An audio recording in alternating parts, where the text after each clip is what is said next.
Сега ще ви покажа най-лесният начин как да се направите песен в рингтон за iPhone. Първо влизате в iTunes и избирате желаната мелодия или песен. Натискате десен бутон, излезе падащо меню. След това избирате Show in Finder, откъдето отваряте вашият файл с песента с QuickTime. QuickTime трябва да е професионален.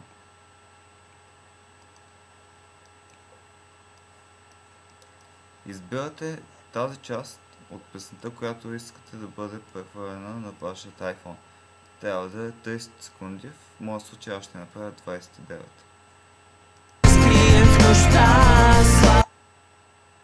Ето с тези показващи откъде започва песента и къде свършва.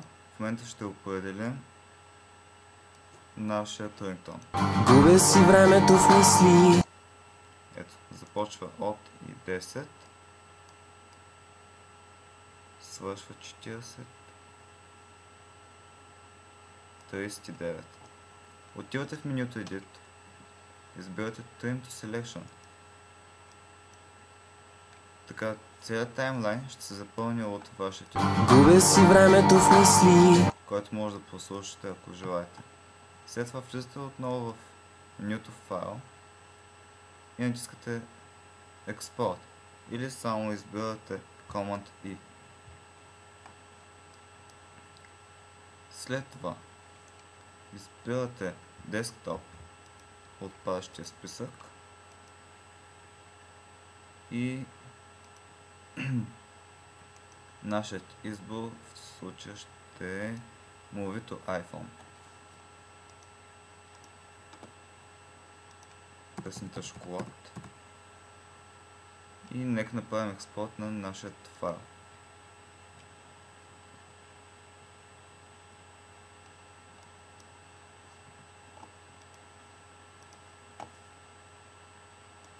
Нашият файл е с разширение M4V.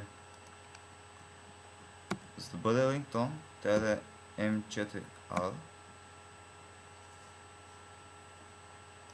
Когато се покаже това съобщение, ви пита, наистина ли искате този файл да бъде M4R или да се остане предният M4V. Избирате форматът, който тук що сме задали и той вече е станал рингтон за iPhone. Натискате два пъти върху него. Ето тук вече се показаха всички мои рингтонове, които до сега съм правил. След това само хващате и вращате от телефона.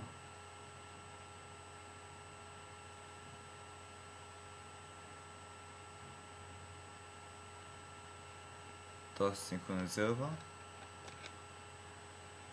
и сега ще видим какво се е получило. Ето, песента Шоколад на последно място. губя си времето в мисли, имам ли нужда от тях?